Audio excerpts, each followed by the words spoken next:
Assalamualaikum warahmatullahi wabarakatuh. Perkenalkan, nama saya Siti Nur Hasana dengan NIM 211105020014. Di sini saya akan menjelaskan tentang kemiskinan dan ketimpangan dalam pembangunan. Yang pertama yaitu adalah kemiskinan. Ada beberapa alasan mengapa tingginya angka kemiskinan di Indonesia.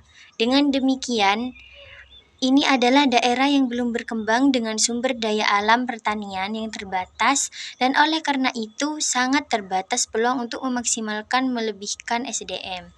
Selain itu, punya keterbatasan infrastruktur pendukung seperti jalan, sekolah, dan infrastruktur ekonomi. Selain aspek sosial di atas, masyarakat miskin pada umumnya memiliki tingkat pendidikan yang relatif rendah. Dari penjelasan di atas, jelas bahwa kemiskinan dan ketimpangan pendapatan berdampak kuat terhadap pertumbuhan ekonomi daerah Indonesia. Menurut BPS, kemiskinan pada dasarnya dapat dilihat dalam dua dimensi, yaitu yang pertama adalah kemiskinan absolut, yaitu kemiskinan absolut yang berarti memiliki pendapatan buruk dan terbatas pada kebutuhan dasar untuk kehidupan.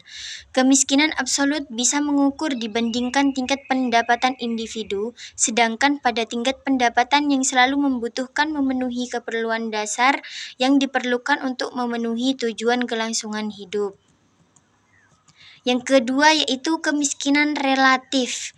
Kemiskinan relatif dapat dipandang sebagai sosial. Seseorang tergolong relatif miskin jika mampu dipenuhi keperluan dasar minimal, tapi jauh lebih rendah dari masyarakat. Semakin besar kesenjangan pendapatan kelas atas dan bawah, maka semakin besar kemiskinan di Indonesia. Kemiskinan karena itu relatif erat kaitannya dengan distribusi pendapatan. Yang selanjutnya adalah kesenjangan pendapatan. Distribusi pendapatan masyarakat yang tidak merata dikenal sebagai ketimpangan pendapatan. Kecemburuan sosial dan kemiskinan dapat diakibatkan oleh ketimpangan pendapatan yang menempatkan orang pada risiko terbesar untuk hal-hal seperti kerusuhan sipil dan gerakan separatis. Perbedaan regional dalam pembangunan juga dapat berkontribusi pada ketimpangan.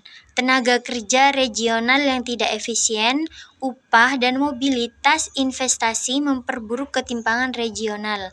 Perbedaan gaji liga utama dapat merusak pengembangan dan pemeliharaan moneter, karena rumah tangga berpenghasilan rendah kehilangan kesempatan untuk menjaga kesehatan mereka dan mengumpulkan modal fisik dan manusia.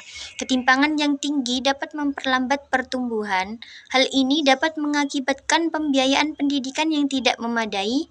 Anak-anak berpenghasilan tinggi menghadiri sekolah yang lebih baik daripada anak-anak berpenghasilan rendah.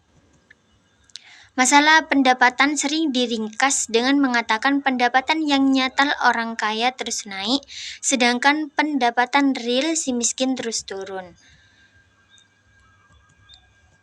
Penjelasan tersebut bisa kita simpulkan bahwa ketimpangan pendapatan adalah selisih income suatu masyarakat meningkatkan pada ketimpangan pendapatan antar masyarakat. Yang kaya menjadi lebih kaya sebagai akibat dari perbedaan ini, sedangkan yang miskin menjadi lebih miskin atau lebih terpuruk. Mungkin hanya itu yang dapat saya sampaikan, kurang lebihnya saya mohon maaf. Wassalamualaikum warahmatullahi wabarakatuh.